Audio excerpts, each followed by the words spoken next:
Why do I take photographs? I told you. It is therapy for me. Besides, it doesn't really require a lot of skill, knowledge, or experience. You point a camera, click the shutter, and voila, you have a photograph. Shooting pictures, well, that's another matter. When it comes to taking pictures, capturing a moment in time that'll inspire, inform, or do what pictures do, well, that's another matter.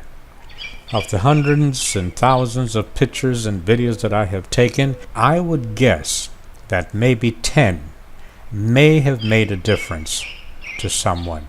But I keep trying anyway because it is what I do. I met someone recently, an artist. She remarked how much she admires some of the artists that she met while she was in Europe. No matter what the creator was creating, from a basket to a sculpture, that artist would do so with 100% of their effort, skill, and care. No matter that particular piece may end up someday in a thrift store. I too admire that. It gives meaning to whatever is being created. If you're watching this, know this. I am sincere in my words, and at the time this scene was taken, like all the scenes, I did so with my full attention. I always do what I do thinking of two things. I approach what I do as if it were the very first time, no matter that I have photographed that kind of flower or whatever hundreds of times before. But to me, at that moment of taking that picture or making that video, it is like the first time. And two, I pretend that what I'm doing, I do for just one person.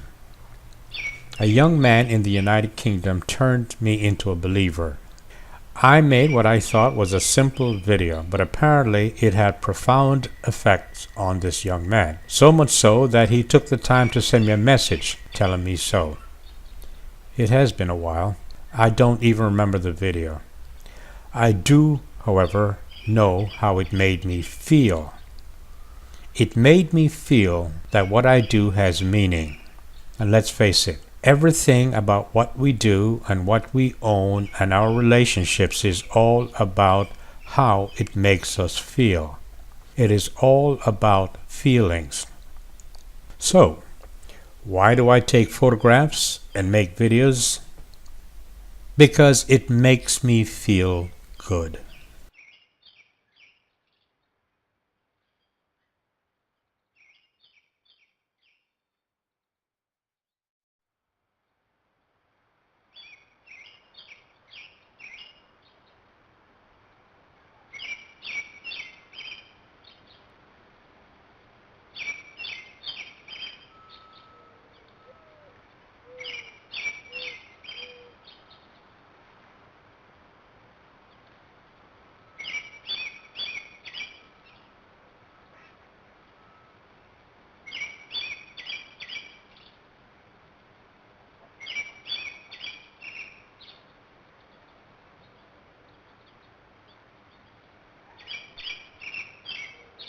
Speaking about feeling good, it is good to share, isn't it? No matter how rich you are or how poor you are, how educated you are, how ignorant you are, if you appreciate feelings and feeling good, then you enjoy sharing, but it has to be with the right person. Don't you agree? And speaking of sharing, well, just in case you're wondering, the camera used for making this video was a Sony HDR FX7. It uses ancient cassettes, not an SD card. It uses the old FireWire, and they don't make computers that can accommodate FireWires anymore. I saw one on eBay for about $800. The software I use to record the narration is called Audacity. It is free, but I must make a note. I do not recommend downloading any free software because it is not free. Most of them, almost every single one of them, will come with a virus. But I do recommend Audacity if, and I mean if, you get it from the source, the original source. The editing software this time was Magic's Movie Edit Pro. And this video was shot at the Norfolk Botanical Gardens, where I go for peace of mind, my therapy. Why the gardens? Well, it allows me to think about all different kinds of subjects. And as you know, in my private videos, I enjoy sharing them, sharing my thoughts, the thoughts of Microdac, with you.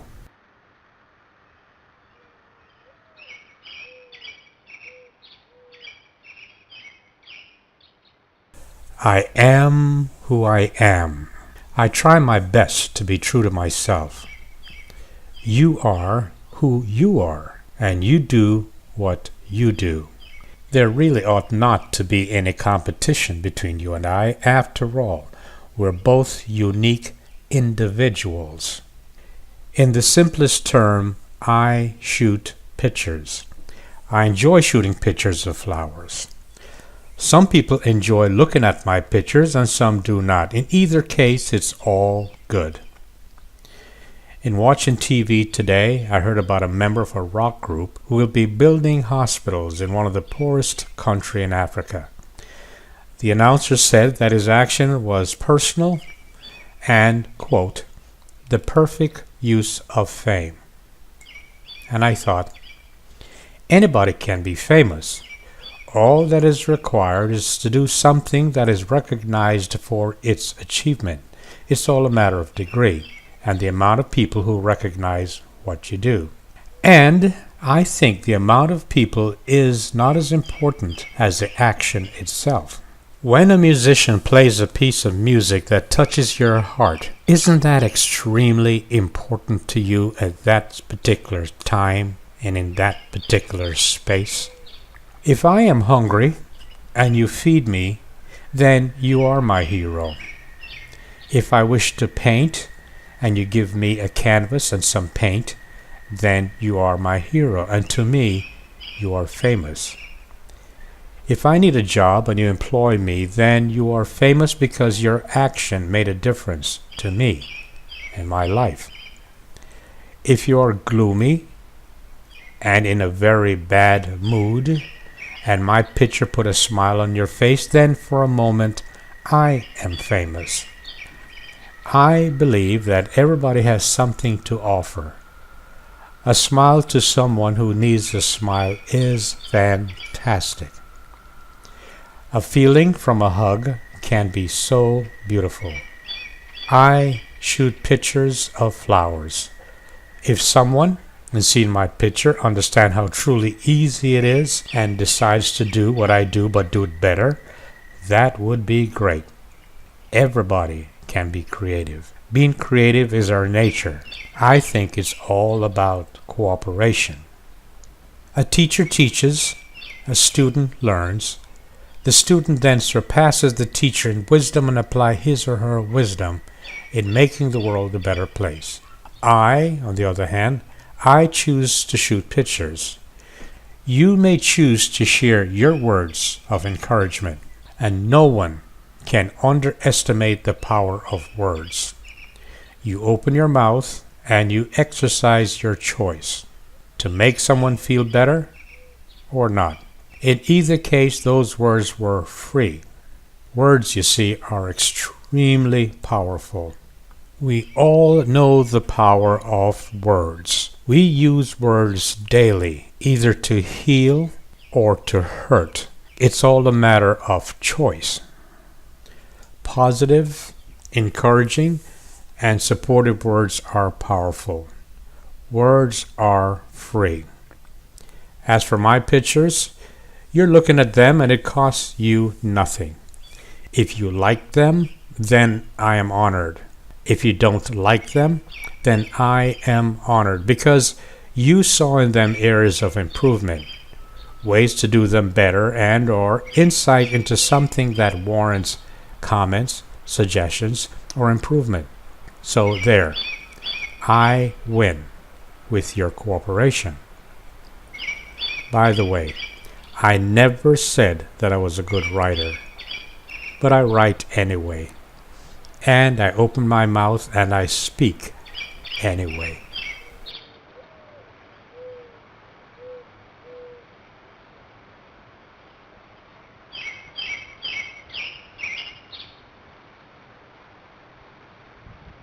Okay, so moving on. Earlier I mentioned a young man from the United Kingdom.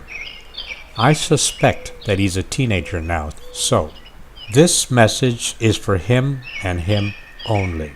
It is what your parents will never tell you. It's about relationships.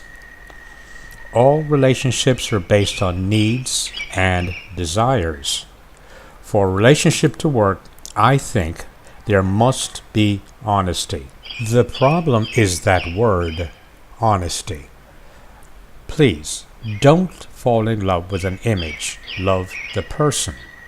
Most people don't mean to be dishonest, it's just that they don't have a clue what honesty is. They were brought up to always put their best foot forward, to dress your best, to present your best when meeting someone, and so forth. So they act the part, like being on a stage. If it goes well, then they keep acting that part. Just remember this. On first meeting, be yourself. And to do that, you must know yourself. When meeting that special person, don't act a part, but be the part. Be yourself. Just as you have real needs and desires, so does she. So be real. Be honest. Be down to earth. As I said, share your real self, not the image that you think will work. If your honesty offends her, then wish her well and bid her farewell. Just remember to never do or act just to please another. It's just not worth it. Oh yes, there is one more thing. You may either believe what I told you or not. That's your choice. The important thing is that you must think for yourself.